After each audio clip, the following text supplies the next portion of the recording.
Neanderthal and early modern human remains found near Mount Carmel are among the oldest Homo sapien remains ever found outside of Africa. This includes a jaw found in Misla Cave that has been dated to between 177 and 194,000 years old. The area is believed to have been one of the routes taken by early humans migrating from Africa to Europe, being one of the only paths between the Mediterranean Sea to the west and the desert to the east. In Kabara Cave, south of Haifa, stone tools and even engraved images dating back to around 23,000 years ago have been found. Around 15,000 years ago, archaeologists believe the Nachufan culture emerged, which was differentiated in part by building more persistent settlements rather than being entirely nomadic. This group appears to be early cultivators of wild grains. They seem to have invented an early flatbread by grinding up these grains, and there's some evidence they may have been involved with brewing of beer some 13,000 years ago. They also produced tools as well as art, including the Ansakri Loverstone, which is believed to be the oldest known depiction of a couple having sex. There is also some evidence they domesticated dogs. Many scholars have argued this group was foundational to the later agricultural revolution on the Fertile Crescent. The Levant, being centrally located between Egypt and various empires around Mesopotamia, led it to being both a central trade route as well as a target of conquest for both empires. The area was at times referred to as Canaan, and was generally more rural than the empires which surrounded it. During the Bronze Age, a group known as the Gasulians migrated to the area from the north and established small farming villages. Some of them lived in mud brick homes, while others lived partly underground, and they brought with them knowledge of metalworking, which they used to craft intricate metal sculptures. Throughout the Bronze Age, a number of relatively small city-states would emerge in the region, but they would generally have to pay tribute to larger empires rather than themselves being able to take regional control. These walled cities were generally under the vassalage of the Egyptians and the Hittites rather than having their own separate empires. As the Bronze Age ended, many of the cities in the areas declined in power and significance, with some ceasing to exist entirely. It was during this decline that most scholars believe that a group which came to be known as the Israelites began to emerge. While there is much debate and discussion around their origins, particularly given biblical contradictions, most scholars and archaeologists seem to believe they formed out of a mix of displaced subgroups in the area. These would include rural villagers, pastoral farmers, and perhaps even some escaped slaves from Egypt, which are referenced in the story of Exodus. They tended to live in small settlements rather than inside the large walled cities, often in four-room structures on hillsides which they used for terraced farms. Over time, many distinct religious practices began to emerge, some of which focused on the worship of the god El, the primary god of the Canaanite pantheon, who was generally viewed as the father of the other gods. Unlike many of their neighbors, this group refrained from eating pork and practiced male circumcision. Gradually, over a long period of time, some of these Israelites shifted their focus from the worship of El to Yahweh, the Canaanite god of weather and war. In some religious traditions, the stories of Yahweh began to mirror stories previously attributed to El, including references to El's consort Asherah and his son Baal, these being reassociated with Yahweh. At various points, many of the rest of the pantheon ceased to be worshipped, and much of the mythology became merged into the story of Yahweh, shifting from polytheism to monotheism. Because Israelites tended to live outside of walled cities, they were very dependent on each other for kinship-based tribal protection. Some scholars believe this focus on familial ties, rather than dependence on an outside state, was a significant cultural marker for Israelites. The first non-biblical reference to Israel is from a stele dated from roughly 1208 BC. It lists a number of reported Egyptian victories, with one inscription translated as, quote, "Israel is laid waste, his seed is not." The hieroglyphic marker attached to this indicated Israel was seen as a separate rural community from the other fortified cities in the area. While the Hebrew Bible asserts that a united monarchy followed, there's a great deal of scholarly debate about what actually happened. Those who argue there was a united Jewish monarchy usually say it existed sometime between 1047 BC and 930 BC. But there's very little archaeological evidence that's been found to support a true united Israeli state beyond these biblical accounts, although some argue a site that was located in 2008 might have been the palace of King David. But regardless of if there was or was not a true united Israeli kingdom in the traditional sense, there's no real debate if there were separate Canaanite cultural groups with distinct cultures, religious beliefs, and dialects throughout the area. Along the coast were the Philistines and the Phoenicians, in the interior were the Moab and the Ammonites, and the area which covered the proposed united monarchy unarguably later became two separate kingdoms, Israel and Judea. The earliest record of a kingdom of Israel comes from an Assyrian stele dated 853 BC, which references, quote, Ahab the Israelite, having land and 10,000 troops who took part in an anti-Assyrian coalition. Other Assyrian texts mention, quote, House of Omri in reference to Israel, with a black obelisk likely erected in 825 BC referencing a son of Omri named Jehu. When the area was later conquered by Assyrian leader Sargon II, he referenced the conquered land as being, quote, the whole house of Omri. The first definitive reference to the kingdom of Judah came even later, from a tablet in 733, although a wine list for an envoy which referenced the area was found and dated around 780 BC. Most agree that in 732, The Assyrians sacked Damascus in Israel, and that over the next 12 years, a large number of those living in the area were forcibly deported to Assyria. The Babylonian Chronicle reported, quote, "In my first year of reign, the people of Samaria, to the number of 27,290, I carried away. 50 chariots for my royal equipment I selected. The city I rebuilt. I made it greater than it was before. People of the lands I had conquered settled therein. My official Tartan I placed over them as governor." Some scholars seem to believe that this number might even be low, estimating between 10% and 20% of the total population of the area were deported, or around 40,000 in total. It's estimated that between 100,000 and 230,000 remained in the area that was the Kingdom of Israel, while an estimated 80,000 fled south to Judah. During this time, several tribal groups that made up Israel disappeared entirely from the historical record. Many of those who stayed behind intermarried with foreign settlers, becoming a group known as the Samaritans. While all of this was the functional end of the Kingdom of Israel, it was not of Jewish self-rule, as many fleeing to Judah helped that kingdom grow dramatically, particularly in the capital of Jerusalem. Around 701 BC, the Judean king Hezekiah attempted a revolt against the Assyrian tribute requirements, likely believing a large wall would assure the city of Jerusalem could withstand the siege. But Jerusalem was only one city. When the Assyrians invaded, they destroyed settlements throughout the countryside and conquered the second largest city of Lachish. Jewish accounts in the Bible claim the prophet Isaiah said to the Assyrian forces, quote, "Tell your master, this is what the Lord says. Do not be afraid of what you have heard. Those words with which the underlings of the kings of Assyria have blasphemed me. Listen, I am going to put such a spirit in him that when he hears a certain report, he will return to his own country, and there I will have cut him down with the sword." The account then claims a miracle took place, which killed over 185,000 Assyrians outside the gates of Jerusalem. But the account of the Assyrian leader, Sennacherib, was quite different. He said, quote, "As for him, Hezekiah, I confined him inside the city of Jerusalem, his royal city, like a bird in a cage. I set up blockades against him, and made him dread exiting his city gate. I detached from his land the cities of his that I had plundered, and I gave them to Medidi, the king of the city of Ashdod, and Padi, the king of the city of Ekron, and Silibel, the king of the land Gaza. I thereby made his land smaller, to the former tribute, the annual giving. I added the payment of gifts in recognition of my lordship, and imposed it upon them."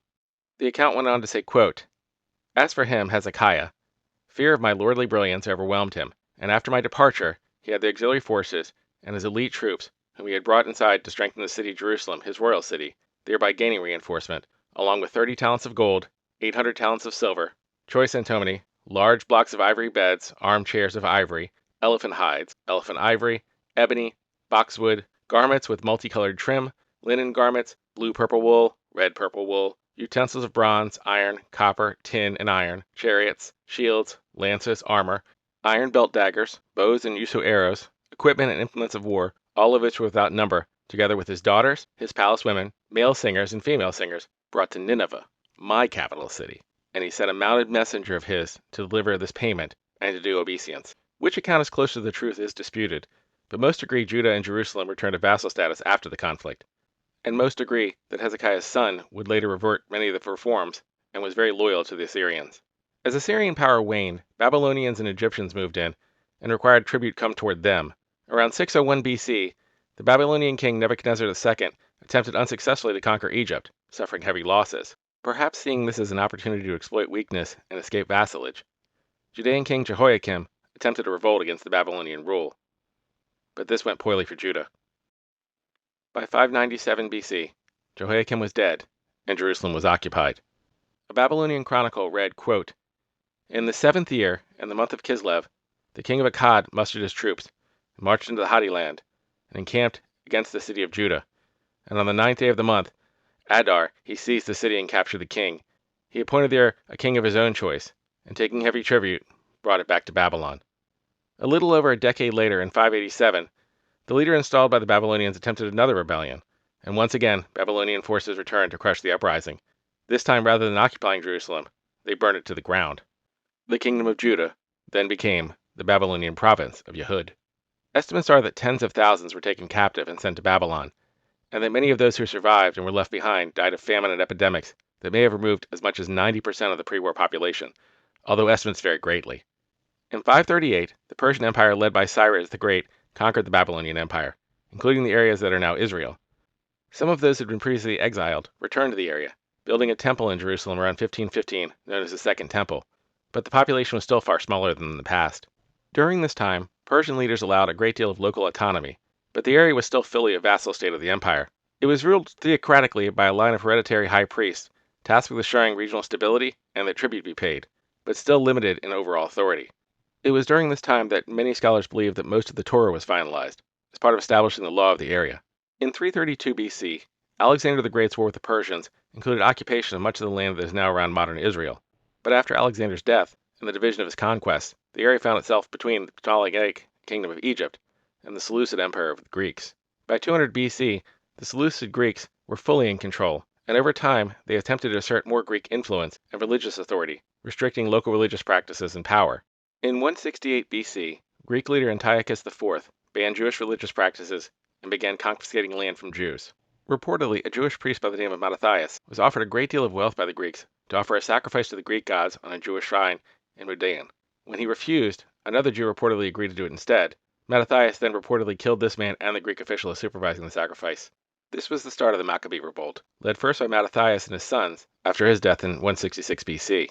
His third son, Judah, became known as Judah Maccabee, possibly because it was similar to a word that meant hammer, and possibly because it was related to a Hebrew phrase meaning marked by God. Greeks and Jews who had assimilated were targeted by guerrilla forces for 3 years between 167 and 164 BC, at which point an army was sent down to put down the rebels, but was unsuccessful.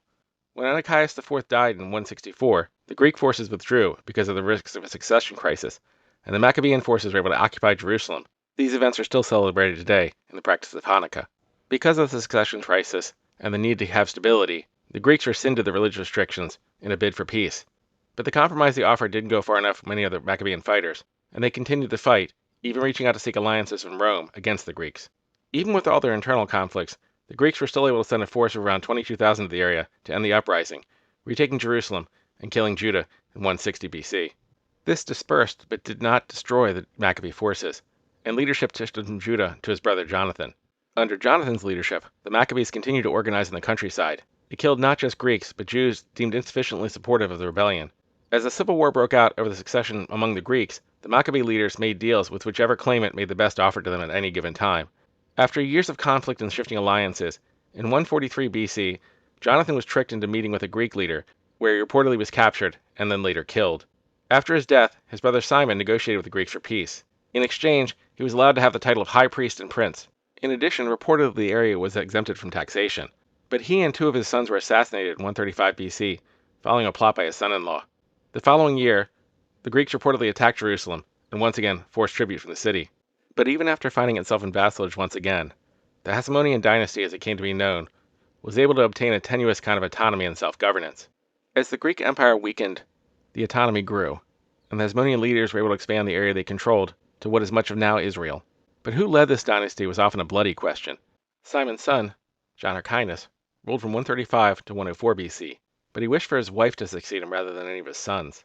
But on his death, his oldest son, Aristobulus, reportedly ignored his father's wishes, declared himself king, and imprisoned his 3 brothers, as well as his mother, whom he reportedly then starved to death. When Aristobulus died of illness just a year later, one of his brothers, Alexander, became high priest and ruled into 76 BC. Then his wife, Salome, became regent until her death in 67 BC. Her death led to a civil war over which of her 2 sons would succeed her, as each was linked to a different rival Jewish sect. Both sides sought the support of Rome, but Roman support eventually led to Roman conquest. In 63 BC, Jerusalem was captured by the Roman general Pompey, and the leader of the Hasmonean dynasty was moved from being king to high priest, as the area became a client state of Rome. In 49 BC, a Roman civil war broke out, as Julius Caesar took power, and briefly allowed the now high priest to start repairing the walls of Jerusalem. But Caesar was killed in 44 BC, leading to yet another Roman civil war. For a brief time in 40 BC, members of the Hasmonean dynasty allied with Persian forces to take control of much of the Levant. They installed a Jewish leader by the name of Antigonus, but the Romans picked a man by the name of Herod. Herod was not likely of the Hasmonean line, although some later sources argue a loose family connection. He was raised as a Jew, but reportedly his ancestors were forced converts, and many Jewish leaders of the time questioned how strictly he adhered to Jewish law. But none questioned his loyalty to Rome, and that was what mattered most to Rome. The Roman Senate appointed him, quote, King of Judea, and provided him support to retake the area, which he successfully did in 37 BC with the help of Roman consul Mark Antony. Roman historian Cassius Dio wrote, quote, These people Antony trusted to a certain Herod to govern, but Antigonus he bound to a cross and scourged, a punishment no other king had suffered at the hands of the Romans, and so slew him. Greek historian Plutarch would write, quote, This was the first example of that punishment being inflicted on a king. Once firmly in power, Herod engaged in large-scale building projects, such as expanding the Second Temple and building the Western Wall, but he also increased taxes and increased centralized power. Herod was also not afraid to use violence to maintain power, even against his own family. In 29 BC, he reportedly executed his wife on allegations of adultery, and in 7 BC, he had 2 of his sons tried and executed for treason. On hearing of this, the Roman Emperor Augustus was said to have said, quote, "It is better to be Herod's pig than son." Herod ruled until his death in 4 BC, which creates a bit of a biblical contradiction, given that the abbreviation BC is most commonly understood as meaning before Christ, and Herod is specifically referenced as being the ruler at the time Jesus of Nazareth was born. More confusion comes with the Gospel of Luke, while also referencing Herod, also references the census, which is known to have taken place in 6 AD, 10 years after Herod's death. On Herod's death, the area is divided into 3 parts, with his son Archelaus receiving the largest portion, which contained Jerusalem. Shortly before he died, Herod had had 2 teachers and 40 youth burned alive for removing a golden eagle from the Second Temple in Jerusalem that they believed was blasphemous. According to one account, Archelaus asked for patience in addressing the matter, as he had to first go to Rome to be confirmed, but when he returned home, protesters occupied the temple. Archelaus ordered his army into the city, reportedly killing 3,000 and leading to the cancellation of Passover celebrations. Later in that same year, in the city of Sepphoris, there was a revolt that was repressed by the Romans, who reportedly burned the city to the ground, sold 30,000 Jews into slavery, and took 2,000 to Jerusalem to be publicly crucified, although these numbers are generally agreed to be exaggerations. Still, within a decade, the Romans no longer had faith in Archelaus' ability to rule, and in 6 AD, Augustus annexed Judea and inserted a Roman governor rule. In 6 AD, a Roman census was ordered, which would lead to more taxes, and so more protests occurred. These protests were aggressively and at times brutally repressed over and over for the next 60 years. In 66 AD, conflicts between the Jewish and Greek citizens of Jerusalem led to riots. The Roman governor refused to address the grievances of the Jewish leaders regarding the matter, instead seizing gold from the Jewish temple. This led to massive protests. When Jewish leaders refused to turn over protesters, the governor sent troops into a wealthy marketplace in Jerusalem, reportedly killing hundreds, including crucifying Roman citizens whose citizenship should have protected them from such actions. This and other acts by the Romans led to a revolt in the city, which forced the governor to flee and started a regional uprising, which would put forward a provisional government for 2 years that minted their own coins. But this uprising was brutally put down, with the Second Temple and much of Jerusalem destroyed, and tens of thousands killed, starved, or sold into slavery by Roman forces. Modern estimates that around 1/3 of the Jewish population of Judea died or were displaced during the conflict. Reportedly, 700 Jewish slaves were paraded through Rome, quote, to make a display of their own destruction. Between 115 and 118, there were more Jewish uprisings, mostly outside of Judea in Egypt, Libya, and Cyrus. These were brutally repressed, and most scholars believe they did not spread significantly into Judea because of additional Roman forces being dispatched there. In 130, after touring the area, Roman Emperor Hadrian called for Jerusalem to be built as a Roman colony dedicated to the Roman god Jupiter. By some accounts, he also issued bans on circumcision. This led to a major revolt, led by a man named Simon Bar Kokhba. Some religious leaders, including the Rabbi Akiva, believed he was the Messiah. According to Roman historian Cassius Dio, quote, the Jews did not dare try conclusions with the Romans in the open field, but they occupied the advantageous positions in the country and strengthened them with mines and walls, in order that they might have places of refuge wherever they should be hard-pressed, and might meet together unobserved underground, and they pierced these subterranean passages from above at intervals to let in air and light. This is consistent with archaeological evidence of extensive tunnels underground and cave systems. The rebels minted their own coins and took control of a number of settlements in Judea, but they were still no match for the Romans.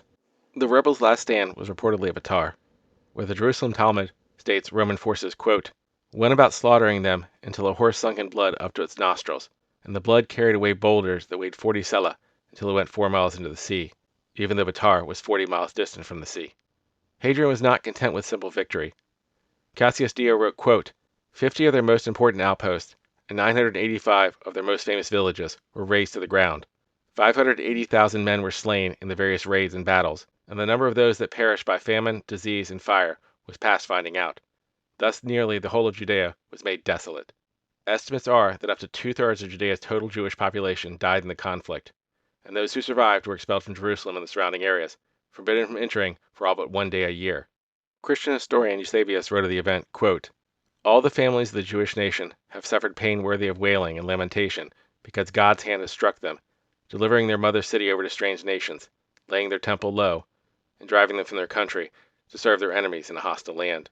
Catholic St. Jerome wrote that Hadrian, quote, commanded that by a legal decree and ordinances, the whole nation should be absolutely prevented from entering from thenceforth even the district around Jerusalem, so that it could not even see from a distance its ancestral home. On top of the deaths, as many as 100,000 Jews were captured and sold into slavery throughout the Roman Empire. Hadrian outlawed Torah study and the Hebrew calendar. He burned religious texts, executed Jewish scholars, and erected statues of Jupiter and himself on the ruins of the temple. As migrants from surrounding areas moved into the area, the cultural center of the Jewish community shifted to Galilee, which had a majority of Jewish population, but had stayed out of the revolts and avoided destruction. In the early 4th century, Emperor Constantine converted to Christianity and restored the name of the city to Jerusalem. His mother Helena reportedly made a pilgrimage to the area and supervised the construction of the Church of the Nativity in Bethlehem, where Jesus was reportedly born, and the Church of the Holy Sepulchre, where Jesus was reportedly buried in Jerusalem. Over the next century, the Roman Empire was focused on expelling so-called pagans from the area, but they allowed Jews to remain, although they kept the restrictions on living in Jerusalem proper, allowing visitation and worship within the city. There was some Jewish resistance during this time, but again it was aggressively repressed. St. Jerome wrote of one uprising around 351, quote, "The Jews of Caesarea also took up arms and invaded the Roman garrisons in Palestine and the neighboring territories, with the design of shaking off the Roman yoke. On hearing of their insurrection, Gallus Caesar, who was then in Antioch, sent troops against them, defeated them, and then destroyed Caesarea." When the Roman Empire divided in 390, the area became formally designated as Palestinia. This was a name cited by Greek historian Herodotus over 800 years prior in the 5th century BC, where he wrote, quote, "The country reaching from the city of Pisidium to the borders of Egypt paid a tribute of 350 talents. All Phoenicia, Palestine, Syria, and Cyprus are herein contained." Aristotle also referenced Palestine in describing what was almost certainly the Dead Sea when he wrote, quote, "Again if, as is fabled, there is a lake in Palestine, such that if you bind a man or a beast and throw it, it floats and does not sink. This would bear out what you have said, that they say the lake is so bitter and salt that no fish live in it, and that if you soak clothes in it and shake them, it cleans them." Over time, the land became known as Byzantine Palestine. During this time, Christianity became the dominant majority, not just because of Christian pilgrimage movements, but also because of a ban on most other religions. Judaism was the only non-Christian belief formally permitted, allowing them to keep a significant minority in the area. In the 5th and 6th century, a number of Jewish uprisings occurred, known as the Samaritan Revolts, but again, these were brutally put down. In 529, Julianus ben Sabbar claimed to be the Messiah and led a revolt to create an independent state. His followers destroyed Christian churches and murdered priests before he was captured and beheaded by Byzantine forces. And in response, tens of thousands of Jews were killed or enslaved. Procopius of Caesarea wrote that the rebels were, quote, "cut to pieces, and as a result, quote, the world's most fertile land was left with no one to till it." In 556, another uprising caused the burning of the Church in the Nativity, and this led to another round of brutal repression. While some accounts claim over 100,000 were killed in response, this is likely an exaggeration. In 572, Emperor Justin II complained of, quote, "outrages committed by Samaritans at the foot of Mount Carmel upon Christian churches and the holy images." Soon after, he instituted a campaign of forced conversions, tortures, and mass killings that decimated the remaining Jewish population of the area. In 611, some of the remaining Jewish leaders allied with the Sassanid Empire to overthrow the Byzantine rule, and they were able to capture Jerusalem in 1614. But by this point, Jerusalem was majority Christian, and now the Jewish leaders who had been put in power by the Sassanid Persians were the ones facing rebellion.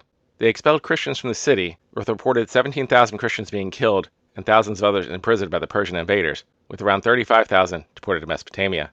But by 617, it appeared the Persians were beginning to side with the Christians in the area. They stopped the expulsions and destroyed a small synagogue that had been built on the Temple Mount after the conquest of the city. By 628, the Persians had made peace with the Byzantine Empire, and then returned much of Palestina. There were rumors that Heraclius issued a general pardon for the Jews who aided the Persians, but if he did, he changed his mind when he reached Jerusalem. Jews were expelled from Jerusalem and were not allowed to live within a 3-mile radius, and those who did not comply suffered mass execution. While all of this was going on, in the south another empire was rising. Around 613, Muhammad began preaching in the city of Mecca. At that time he was arguing that both Jews and Christians were, quote, people of the book, and therefore his allies, as they all shared the same core beliefs, to the point that initially his followers prayed toward Jerusalem, just as the Jews did. But he did not gain many converts from the Jewish community, likely because he himself was not Jewish, and most Jews believed prophets would only come from the Jewish community. Over time, Muhammad began to encounter resistance to his teachings in Mecca, and moved to the city of Medina with a group of his followers. Medina had a large Jewish community, but initially relations between Muhammad and the local Jews was so positive that a treaty he negotiated now known as the Constitution of Medina, gave Jews equal standing in exchange for political support. This was important for Jewish leaders, as Muhammad and his followers had grown in strength, taking political control of Medina, and in 624, they began attacking caravans going to Mecca, starting a war between the two factions. But relations between Muhammad and his Jewish neighbors deteriorated when Muhammad reportedly had a divine vision that the Jewish Banu Nadir tribe, who had up to this point been generally supportive of him, were conspiring to assassinate him. His followers attacked the tribe, expelling them and taking their land. The refugees joined with the Meccan forces and laid siege on Medina. Muhammad and his followers were able to repel the attack, but after the battle, they turned against the Jews and Christians of Medina, who they believed were conspiring against them. Reportedly, his forces attacked the Jewish Banu Qurayza tribe, executing between 600 and 900 men and taking their women and children as slaves. In 628, Muhammad and his followers negotiated a peace that allowed him to pilgrimage to Mecca, and they established a 10-year truce between the two groups. But that didn't deter him from expanding elsewhere. He captured the Jewish city of Khaybar, 75 miles north of Medina, that same year. 2 years later, the truce of Mecca was broken by allies of Mecca. Muhammad responded by demanding payment from Mecca, or for the Meccan leaders to denounce their allies who conducted the raid. When the leaders of Mecca refused, the truce ended, and Muhammad's forces attacked and seized Mecca in 630. Muhammad died in 632, but his followers continued to conquer and expand. Heraclius sent Byzantine forces to stop the expansion, but they were defeated decisively at the Battle of Yarmouk, southwest of the Sea of Galilee. Muslim forces were then able to march on Jerusalem, which surrendered after negotiations. The Byzantine Empire, which had been severely weakened by the recent losses and the decades of war with the Persians, had no interest in continuing the fight. Christian and Jewish residents of the area were promised civil and religious liberty in exchange for payment of taxes to the empire in a pact known as the Umayyad Covenant. For Jews, in many ways this was a dramatic improvement over Roman rule, as it allowed them to move into the city. But they were still a minority group under a larger empire. Within a few years, most of the Levant was under the Muslim Caliphate. When they had first arrived in the city, the Temple Mount was covered in trash and debris reportedly. It was cleared to make room for a mosque. In 691, the Dome of the Rock was commissioned and built upon the site.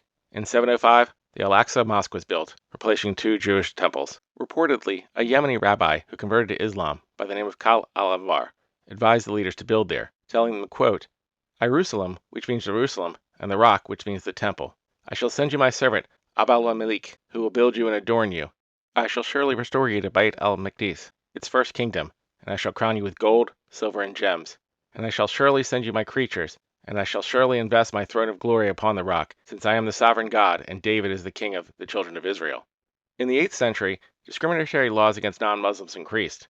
Umar II passed laws requiring Christians and Jews to wear specific clothing to allow them to be identified in their religion. Christians had to wear blue, and Jews were to wear yellow stars on their hats or around their necks and pay poll taxes. This increased discrimination led many to flee the area, lowering the population of the area significantly from an estimated million during the Byzantine Empire to around 300,000. Those remaining became more and more Muslim over time. In 749, a powerful earthquake caused massive damage in urban areas. This led even more Christians and Jews to flee the area. In 1095, Pope Urban II proclaimed the First Crusade to send aid to the Byzantine Empire to halt an invasion by Turkish Muslim forces. But by 1098, this also became a call to march on Jerusalem to reclaim land they viewed as holy. During this time, much of the Levant was ruled by the Fatimid Caliphate. When in 1099 it was clear the Crusaders were going to march on Jerusalem, Christians were ordered expelled from Jerusalem by this caliphate. Jews, who were also targets of the Christian crusade in both the Levant and in Europe, were allowed to stay, and many allied with the Muslims in defense of the area. But that same year, the Crusaders were able to take control of the city, reportedly massacring thousands of Muslims and Jews living there in the process. One of the accounts of the Crusaders stated, quote, Our men were killing and slaying even to the Temple of Solomon, where the slaughter was so great that our men waded in blood up to their ankles. The account went on to say, quote, Our leaders ordered all the Saracen dead to be cast outside because of the great stench, since the whole city was filled with their corpses, and so the living Saracens dragged the dead before the exits of the gates and arranged them in heaps as if they were houses. No one ever saw or heard of such slaughter of pagan people, for funeral pyres were formed in them like pyramids, and no one knows their number except God alone. A French priest wrote, quote, With the fall of Jerusalem and its towers, one could see marvelous works. Some of the pagans were mercifully beheaded, others pierced by arrows plunged from towers, and yet others tortured for a long time were burned to death in searing flames. Piled of heads, hands, and feet lay in the houses and the streets, and indeed there was running to and fro of men and knights over the corpses. According to a Muslim chronicle by Ibn al-Kalani, quote, The Jews assembled in their synagogue, and the Franks burned it over their heads. The Crusaders managed to establish the Kingdom of Jerusalem, and over time, 4 Catholic Crusader states emerged along the Mediterranean coast, where they were supported by Italian merchant traders. But the Catholic Crusaders themselves remained a minority in the region, and were only able to build fortifications and castles, not large-scale settlements. As a result, further attempts to expand the region were generally unsuccessful. In 1187, Egyptian Muslims led by the Sultan Saladin decimated Crusader forces and were able to take control of the Kingdom of Jerusalem, forcing the leaders of Jerusalem to surrender and enslaving or ransoming over 30,000 Catholic French in the area. In 1190, European Catholics launched a Third Crusade, which was able to take back control of many of the coastal settlements, but not Jerusalem. After some negotiations, the Egyptians kept control of Jerusalem, but allowed pilgrimage to the holy sites as part of the Treaty of Jaffa. In 1229, after several more crusades, a treaty between Holy Roman Emperor Frederick II and Sultan al-Kamil transferred control of the city to Christian rule, and Jews were briefly banned from the city. But all of this was only part of a 10-year truce. The entire conflict was made moot when in 1244, Khwarezmian forces sacked the city. The small number of Jews still living in the city were driven out, but reportedly 6,000 Christians, men, women, and children, took refuge in the Tower of David. After they surrendered, they were marched out of the city, only to be massacred despite promises of safe passage, with only 300 surviving. Egyptian forces were able to take back control of the area in 1247, just a few years before a military coup led to the start of the Egyptian Mamluk Empire. Over the next 50 years, the Levant was largely a frontier war zone. The Mongols, the Mamluks, and a number of European crusades all fought battles in the area, until the Mamluk were able to destroy coastal crusader cities and their various ports by 1291, and push the Mongols out in the east. But the destruction of the coastal cities, while a success in terms of giving them control of the land, also destroyed much of what made the land have value. As a result, depopulation continued. In 1492, the Spanish Inquisitions brought the expulsion of Jews from Spain. This was followed in 1497 by similar programs against Jews in Portugal. This led some Jews, known as the Sephardic Jews, to relocate to places like Safed and Jerusalem. The Ottoman Empire by this point had already conquered Constantinople and was a dominant regional power. A number of Ashkenazi Jews were fleeing pogroms in Europe and either moved into the empire or simply lived in areas which fell under Ottoman rule.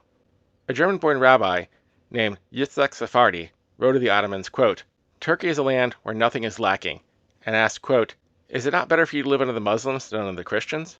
By 1517, the Ottomans had taken much of the Levant from the Egyptian Mamluks, incorporating the whole area as part of Ottoman Syria. In 1558, Sultan Selim II gave control of Tiberias to a wealthy Jewish refugee. Her name was Gracia Mendez Nasi, and she encouraged Jewish refugees to move to the area.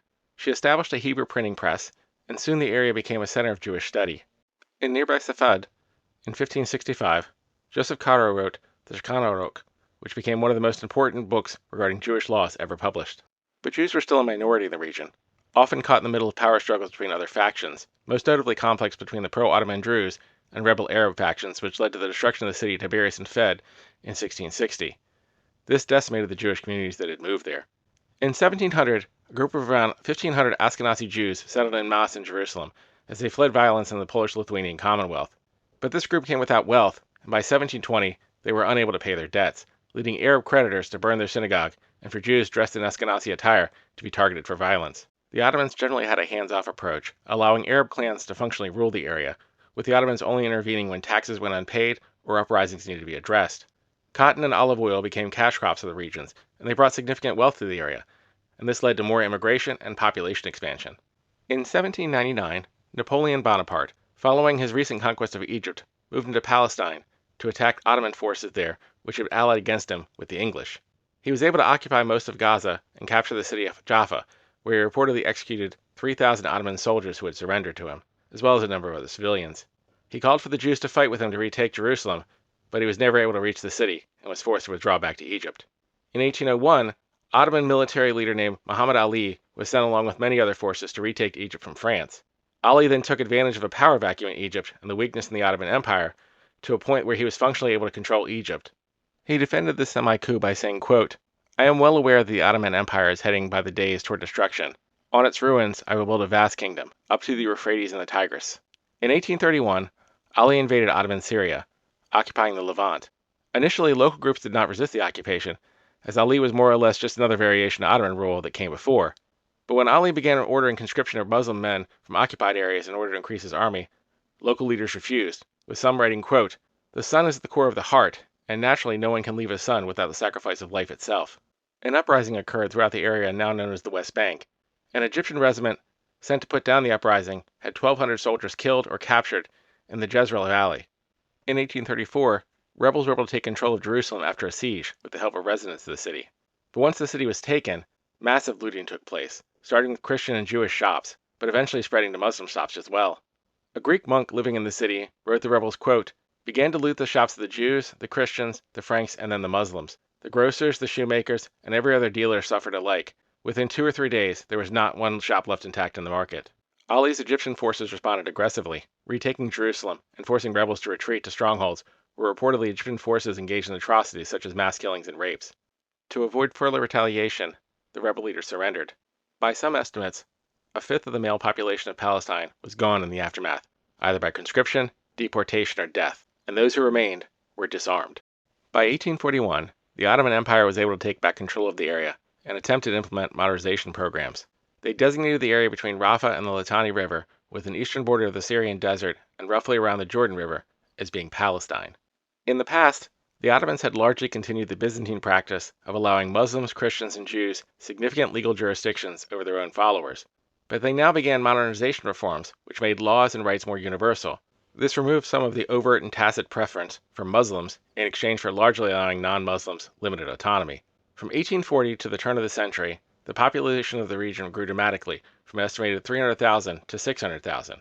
Most of this growth was in Muslim communities, but a number of Jewish communities and settlements also emerged, likely from Jews fleeing dangers in other parts of the world, particularly in Europe.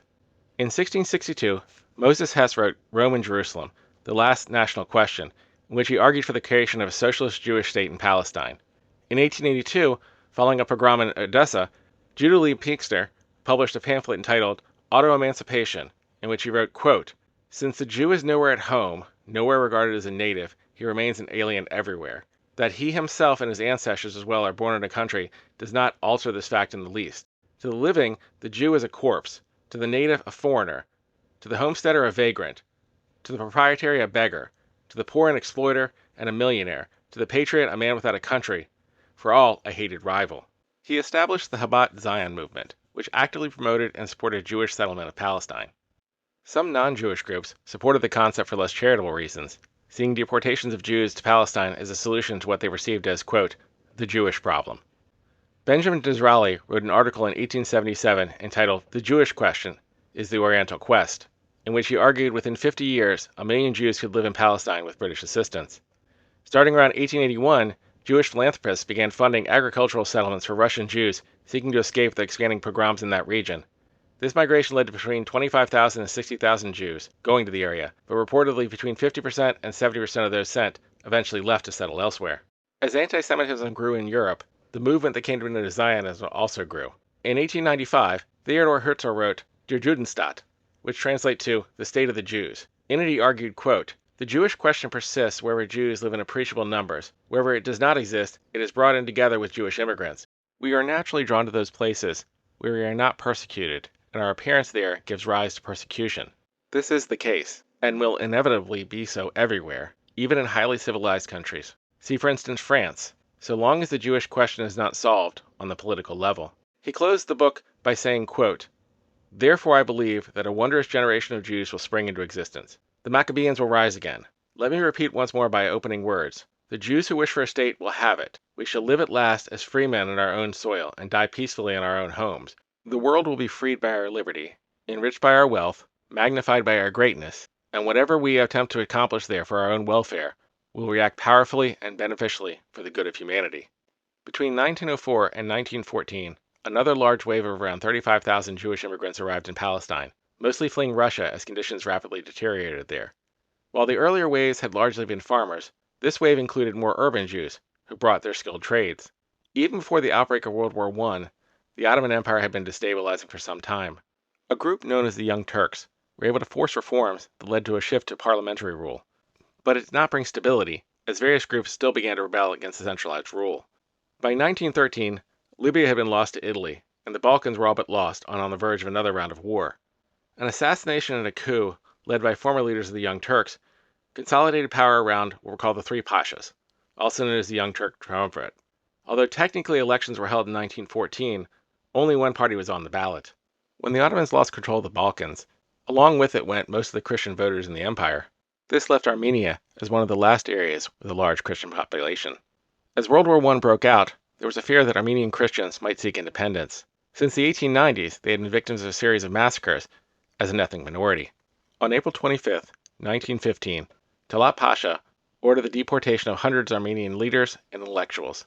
Then over the next few years, he sent between 800,000 and 1.2 million Armenians on what was functionally a forced death march into the Syrian desert. Around 10,000 Armenians fleeing this genocide were able to reach and settle in Palestine, many in what is now known as the Armenian district of Jerusalem. During World War I, because the Ottoman Empire was at war with Russia, military leaders expelled an estimated 14,000 Russian Jews from the Jaffa area. This was both because of fear of connections to Russia and out of fear that the Zionists might try to exploit the conflict to detach from the empire. This order was expanded to all non-citizens in 1917, as citizenship brought with the risk of conscription. Many Arabs joined the Allied forces against the Central Powers, following promises of Arab independence, made in a series of letters known as the McMahon-Hussein Correspondence. In these letters, Hussein bin Ali, the Sharif of Mecca, wrote to the British High Commissioner to Egypt, Sir Henry McMahon, a request to, quote, approve of the proclamation of an Arab Caliphate of Islam. McMahon replied confirming British, quote, desire for independence of Arabia and its inhabitants, together with their approval of the Arab Caliphate. When pressed for specifics as to the area included, McMahon wrote, quote, the district of Mersina and Andrietta, and portions of Syria lying to the west of the districts of Damascus, Homs, Hamas, and Aleppo, cannot be said to be purely Arab, and must on that account be accepted from the proposed limits and boundaries. With the above modifications, and without prejudice to our existing treaties concluded with Arab chiefs, we accept these limits and boundaries. And in regard to the territories therein which Great Britain is free to act without detriment to our interests of our ally France, I am empowered in the name of the Governor of Great Britain to give you the following assurances and make the following reply to your letter. Subject to the above modifications, Great Britain is prepared to recognize and support the independence of the Arabs within the territories and limits and boundaries proposed by the Sharif of Mecca. This was interpreted by Arab leaders as an endorsement of an Arab state which would include the area that is now the State of Israel. But the reality seems to have been that McMahon was more focused on keeping the Arabs from allying with Central Powers. McMahon wrote privately, quote, I do not take the idea of a future, strong, united, independent Arab state too seriously. The conditions of Arabia do not and will not for a very long time to come lend themselves to such a thing. I do not for one moment go to the length of imagining that the present negotiations will go far to shape the future form of Arabia, or to establish our rights, or to bind our hands in that country. The situation and elements are much too nebulous for that. We have to arrive now is to tempt the Arab people to the right path, detach them from the enemy, and bring them to our side. This on our part is at present largely a matter of words, and to succeed, we must use persuasive terms and abstain from academic haggling over conditions, whether about Baghdad or elsewhere. As the war ended, the area was divided between England and France, with the territory which makes up modern Israel being designated by the British as, quote, Mandatory Palestine in 1920. In 1917, the Balfour Declaration promised British support for, quote, the establishment in Palestine of a national home for the Jewish people. This was largely the basis for the mandate for Mandatory Palestine. The mandate to the League of Nations read, quote, whereas the principal Allied powers have also agreed that the mandatory should be responsible for putting into effect the declaration originally made on November 2, 1917, by the government of His Britannic Majesty and adopted by the said powers in favor of the establishment in Palestine of a national home for the Jewish people. It is being clearly understood that nothing should be done which might prejudice the civil and religious rights of non-existing Jewish communities in Palestine, or the rights and political status enjoyed by Jews in any other country. Arabs understandably felt betrayed, with King Hussein refusing to sign the Treaty of Versailles, reportedly saying he would not, quote, affix his name to a document assigning Palestine to the Zionists and Syria to the foreigners. Jewish immigration to the area grew after the mandate was declared and the British gave special consideration to Zionists regarding key industries. For example, in 1921, Pinchas Rutberg was granted rights to set up production and distribution of electricity in the area, with the investors and shareholders of the business all being Zionists. This was seen by Arabs as clear evidence the British intended to put their thumb on the scale for Jewish interests going forward. Arab leaders refused to participate in any enterprise with Jewish involvement, and protests and riots between Arabs and Jews ensued in the years that followed. The British attempt to establish a Jewish state was seen as a direct attack on the goals of Arab nationalism. In 1922, the British set up a legislative council for the region, which was to have 23 members, 10 appointed, 13 elected. But despite 88% of the population being Arab, they would only be able to have a maximum of 8 of the 23 seats, and as a result they boycotted. In 1930, Sheikh Is al-Din al-Hazim came to Palestine from Syria and organized a group known as the Black Hand as an anti-British, anti-Zionist paramilitary organization. He trained a force of between 200 and 800 men to attack and vandalize Zionist settlements before he was killed by British forces in 1935. His death led to a large-scale protest and a general strike by Arabs in 1936, which lasted from April until October. Throughout the summer, thousands of acres of Jewish farms and orchards were attacked, and Jewish civilians were attacked and often killed. The British government formed the Peel Commission to come up with a solution to the conflict, and Arab leaders largely agreed to a ceasefire while waiting the outcome of the commission. The commission recommended abandoning the original boundaries and creating a Jewish and Arab partition.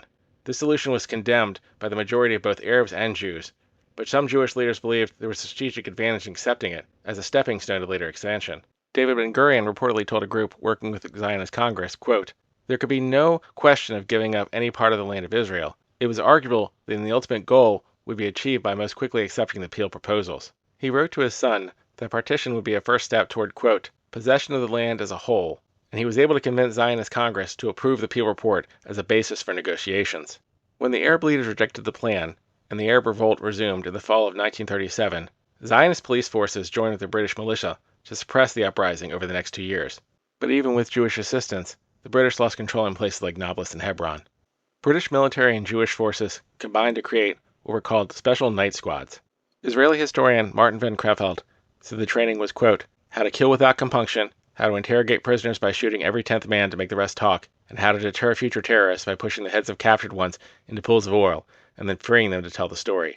The British leader of the group, Ord Wingate, was awarded a Distinguished Service Order, but was eventually removed from leadership because of his actions, with his passport stamped, quote, "not allowed to enter Palestine." Field Marshal Bernard Montgomery, who was the commander of northern Palestine who authorized the Special Night Service, later said in an interview that he thought Wingate had been, quote, "mentally unbalanced, and the best thing he ever did was to get killed in a plane crash in 1944. The British created another commission, the Woodhead Committee, to create a formal partition plan, but Arab leaders across the region had already rejected the idea of either a Jewish state or a partition at a meeting in 1937. By March of 1939, at least 5,000 Arabs, 400 Jews, and 200 British had been killed in the uprising, with another 15,000 Arabs wounded. An estimated 5% of the Arab male population was either killed, wounded, or imprisoned or exiled from 1936 to 1945, and over 13,000 firearms were confiscated from Arabs, compared to just 521 from Jews. The Jewish community began forming underground militias, particularly after British issued a white paper in 1939 which restricted immigration and land purchases, and this led them to believe they could not rely on the British as long-term allies. Despite feeling betrayed by the white papers, when World War II broke out, Jews in the region supported the British, with Ben-Gurion declaring, quote, "we will fight the white paper as if there is no war, and fight the war as if there is no white paper." An estimated 30,000 Jews from Mandatory Palestine served in the British Armed Forces, with more than 700 killed in action. Arabs in the area were more divided, seeing victory for either side as bad, given the Nazis' racist ideologies. But 12,000 Arab Palestinians did join and fight with the British, at times alongside Jews from Mandatory Palestine. The 1939 white paper restricting immigration was particularly tragic as the Holocaust unfolded, as Jews attempting to flee Nazi Germany and occupied countries by boat to Israel were often intercepted by the British. One ship with over 800 aboard was sunk by Russian submarines in 1942. More than 250,000 refugees found themselves in displaced person camps after the war, with Harry Truman and other world leaders pushing the British to allow these refugees to be resettled in Mandatory Palestine, but the British maintained the ban. Zionist militia groups began to initiate an insurgency against the British starting around 1944. On February 1, 1944, one group, known as the Irgun, which had been trained with the British, declared, quote, "there is no longer any armistice between the Jewish people and the British administration and Eretz Israel, which hands our brothers over to Hitler." They demanded the transfer of power to local Jewish authorities. On February 12th, they bombed the British immigration offices in Jerusalem, Tel Aviv, and Haifa. 2 days later, another militia group murdered 2 British police who caught them putting up posters and attempted to arrest them. On February 27th, they bombed income tax offices in the same 3 cities, and another British police officer was killed on March 13th. When a Jewish militia member was killed by police less than a week later, it became near open war with British security, afraid to leave their stations. By March 23rd, the Jewish militia were attacking police stations. These attacks were condemned by the Jewish government officials and the Jewish agency, who provided assistance to British officials, but the insurrection continued. On November 6, 1944, the British Minister of State, Lord Maine, was assassinated by members of the Lehigh militia in front of his home. Those involved were caught and executed by Egyptian authorities. At this point, Zionist authorities began to actively work to suppress the Jewish Irgun and Lehigh militia, both directly and indirectly by providing information to British authorities. But sometimes this information was more self-serving than helpful to the British. A letter from the British High Commissioner of Colonies from March of 1945 read, quote, "Unfortunately, the Jewish Agency's list of so-called terrorists continues to include numerous people who have no terror connections, but politically speaking are undesirable to the Jewish Agency. This adds to the difficulties the police has in separating the sheep from the goats." There was some hope for the Zionists that British elections would bring a more pro-Zionist British government, but by August of 1945, it was clear immigration quotas weren't being expanded. At that point, even the Jewish Agency began to ally themselves with the Jewish militias against the British toward a full-scale revolt. When the British Foreign Secretary Ernest Bevin gave a speech in November stating the British plan was to establish a Jewish home, not a Jewish state, Zionists were outraged, and more riots took place in Tel Aviv. The insurgency expanded to attacks on even more infrastructure, and even to military airfields where they took British soldiers hostage. By June of 1946, the British understood that even those within the Jewish Agency were working with the insurgents, and conducted massive raids that led to the arrest of over 2,700 Jews, including 4 members of the Jewish Agency Executive Group, all of whom were detained indefinitely without trial. The British kept documents seized as evidence at the King David Hotel in Jerusalem, which they had been using as a military headquarters. The Jewish Irgun militia bombed the hotel to destroy the incriminating documents. The bombing killed 91 people, including 28 British. The British cordoned off Tel Aviv based on incorrect intelligence, as the bombers had come from Jerusalem, but over 700 arrests were made and included many of the leaders of the Irgun and Lehigh militia. By 1947, the British had instituted martial law in the Jewish areas of Mandatory Palestine, but the Jewish militias remained defiant. On March 1st, 1947, they launched a wave of attacks throughout the region, killing dozens of British soldiers and civilians. On March 31st, bombs were detonated in oil refineries in Haifa. In May, the Irgun militia carried out a prison break at Acre. The likely last straw came when 2 British sergeants were taken hostage, then hanged in a eucalyptus grove in Netanya. The bodies were booby-trapped, which led to another injury to a British soldier who tried to cut the bodies down. British police responded with violence, but in the end, the British population no longer had much interest in supporting the project. In September 1947, the British began evacuations. The United Nations in 1947 recommended a partitioned Jewish and Arab state, and the British mandate ended on May 15, 1948. One day prior, on May 14th, Jewish leaders declared the establishment of the State of Israel. With the British gone, Arab leaders began to call for invasion. King Abdullah of Transjordan was head of the Arab League at the time, and was willing to negotiate around a proposed partition agreement initially, but he was pressured by his neighbors to join the coalition to invade. Most believe the Arab forces, comprised of 4 armies from Egypt, Syria, Iraq, and Transjordan, would be able to win, with some dispute as to how difficult the fight would be. Egyptian generals told their leaders it would be, quote, a parade without any risks. But Jewish forces had years of practice during the insurrection and could field a nearly equal army in terms of size as the invading forces. In addition, Czechoslovakia had provided significant arms and ammunition, including weapons, which were covertly redirected from France. Yitzhak Rabin, who was commander in the Israeli Defensive Force at the time, would later say, quote, without the arms from Czechoslovakia, it is very doubtful whether we would be able to conduct the war. Additionally, the hasty British withdrawal had left significant stocks of weapons and defensive infrastructure, which could be repurposed by Israeli defenders. When the invasion began, the day the British mandate ended, on May 15, 1948, it was not a parade for the Arabs as predicted. The UN negotiated a brief truce, which was to start on June 11th, but was largely ignored by both sides. The ceasefire likely benefited the Israeli forces more, as it allowed for more arms to be brought in and more troops to be recruited and trained. This included Holocaust survivors, who were now permitted to immigrate with the British restrictions removed. In 1949, an armistice was reached, which gave Israel roughly 75% of the original British mandate. This was about a third more than was offered in a UN proposal prior to the war. The Gaza Strip would remain occupied by Egypt, and the West Bank by Transjordan, ahead of a planned Arab state or transfer to Arab control. These so-called green lines were not recognized by Arab states as international boundaries, but they were accepted as terms of the armistice. During the war, estimates are that over 700,000 Palestinians living in the area were either expelled by Israel or fled, most to refugee camps in surrounding Arab states. This was an estimated 80% of the pre-war Arab population in what became the State of Israel. Over time, a series of laws were passed by Israel that prevented them from returning, often seizing their property. The Arab states formed the All-Palestine government during the war in 1848, and the Palestinian National Council convened in Gaza City and declared an independent Palestinian state on September 1, 1948. But the Palestinian state was only recognized by Arab League members, and even within the Arab League, Transjordan declined to recognize the new state, as it would include annexed portions of Jordan. This made the declaration largely symbolic. The exodus of Palestinians was almost immediately replaced in terms of population, as between 1948 and 1951, estimates are that around 700,000 Jewish immigrants came to Israel, around 300,000 from Arab and African states, with the majority of the rest from Europe, particularly Eastern Europe. By 1958, the population of Israel had more than doubled from 800,000 to over 2 million. In 1952, West Germany signed an agreement to pay 3 billion German marks in reparations for the Holocaust over the next 14 years. This income was as much as 20% of the total Israel income in 1956. These payments, combined with other international bond programs, allowed for significant investment in infrastructure. In 1955, the armistice was tested when Egyptian leader Gamal Nasser announced plans to nationalize the Suez Canal and a blockade that functionally stopped access for Israel to the Red Sea. In coordination with the French and the British, Israel attacked Egypt. They were later joined by British and French forces when Egypt refused to withdraw. But thanks to support from the USSR, Nasser was able to force a ceasefire, which pushed Israel out of the Sinai. Nasser was generally seen as gaining politically from the event, but it also made clear to the Israelis the superiority of their military over Egypt, even without European support. By 1967, it was generally agreed that the Israeli military was far superior to its neighbors, and most believed they had produced a nuclear weapon as a deterrent with assistance from France. In May of 1967, Nasser received reports from the Soviet Union that Israel was massing on the Syrian border, which turned out to be false.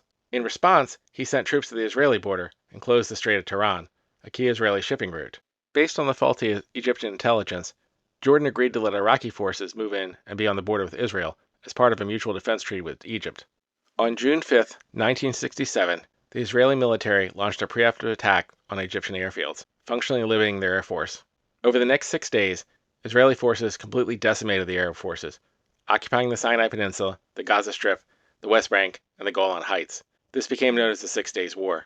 This war, and subsequent Israeli occupation, displaced between 250,000 and 400,000 Palestinians in the West Bank and Gaza.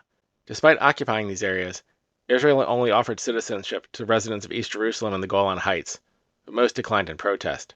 This event is known to Palestinians as Nazca, roughly translated as the setback. Reportedly, 400 Arab villages were destroyed, and those who left often were not allowed to return.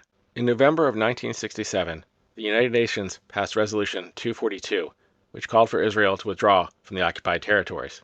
The Israeli ambassador responded in 1968 by saying, quote, "My government has indicated its acceptance of the Security Council resolution for the promotion of agreement on the establishment of a just and lasting peace. I am also authorized to reaffirm that we are willing to seek agreement with each Arab state on all matters included in that resolution." But Israel continued the occupation. In 1971, the UN published a report investigating Israel's actions in the occupied territories.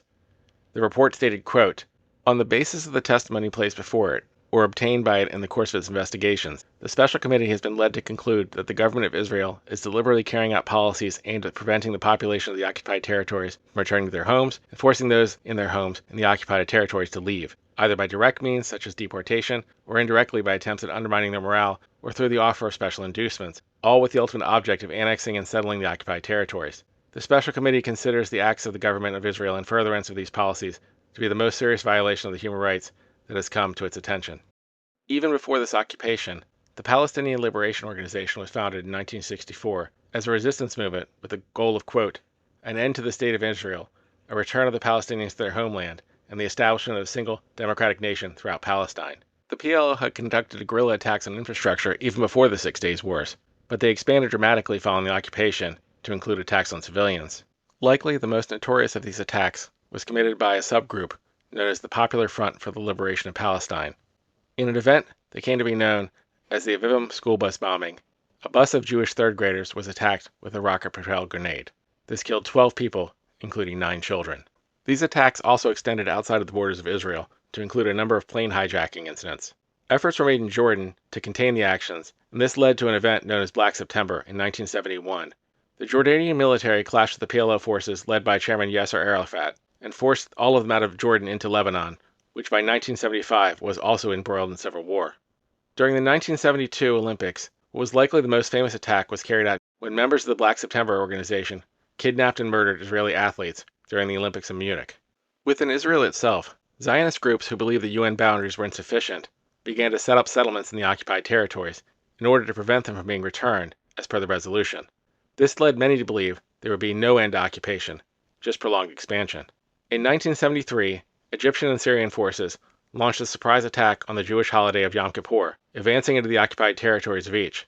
While Israel was eventually able to repel the attacks and even push into Syria to the outskirts of Damascus, their performance was not as dominant as what had occurred during the Six Days' War, as Arab forces were initially able to get past defenses. In 1978, Egyptian and Israeli leaders met at Camp David and negotiated an agreement which eventually led to the peace treaty between the two sides in 1979. This returned the Sinai Peninsula to Egypt in exchange for free access to the Suez Canal and recognition of the State of Israel. It also included language which called for an end to Israeli occupation and expansion of Palestinian autonomy. But this was just a peace between those two parties. Egypt's decision led to their removal from the Arab League, and Israel continued its occupation, citing safety concerns based on PLO terrorism and the likelihood that PLO leadership would also lead whatever government that emerged. Israel had occupied southern Lebanon in 1978 after PLO attacks from the area, and so had great fear of what would happen if the PLO had their own territory and government. After withdrawing, Israel again invaded in 1982, before finally withdrawing in 1985 and creating a southern buffer zone. It was during this time that Iran began funding the Lebanese militant group known as Hezbollah as a proxy force against Israel and the United States. In 1987, the first Intifada began in Palestinian refugee camps after an Israeli truck crashed into a row of cars at a checkpoint used by Palestinians entering Israel for work. This killed 4 Palestinians. Thousands attended the funeral, and massive protest demonstrations followed, which escalated into rocks and gasoline bombs being thrown at Israeli forces. Over the next year, 177 Palestinians were killed. 77 were shot, 37 died from tear gas inhalation. As the conflict continued, between 1987 and 1993, over 1,000 Palestinians were killed, including hundreds of children. Tens of thousands of Palestinians were arrested, and thousands of homes destroyed. Around 200 Israelis were killed during the same period. In 1993, Prime Minister Yitzhak Rabin and PLO Chairman Yasser Arafat met in Oslo to begin negotiations in what would become the Oslo Accords. These agreements gave the Palestinians limited self-governance for the first time since the occupation began through the Palestinian Authority. Concessions made by both sides were condemned by rival factions. Hamas, which gained in power during the first Intifada, particularly in Gaza, refused to accept any solution which included the continued existence of a Jewish state. The group conducted a number of suicide bombings within Israel, likely in an effort to disrupt the peace process. The Likud party, led by Benjamin Netanyahu, also rejected the process, holding rallies where supporters chanted, "Rabin is a murderer and Rabin is a traitor." In 1995, Netanyahu participated in an anti-Rabin rally, which reportedly included a mock funeral procession featuring a coffin and a hangman's noose, where protesters shouted, "Death to Rabin." When he was told by an Israeli security chief that there had been legitimate threats on Rabin and was asked to tone down his rhetoric, he reportedly declined. On November 4th, 1995, a 25-year-old Israeli man assassinated Rabin. When asked why he did it, he stated he believed that any withdrawal from the West Bank would deny Jews their, quote, biblical heritage, which they had reclaimed by establishing settlements. The assassin wrote of the act, quote, "I did not commit the act to stop the peace process, because there is no such thing. It is a process of war, and the murder was my obligation according to religious law." Benjamin Netanyahu went on to win the prime minister's race in 1996, functionally ending the Oslo negotiations. History is awkward.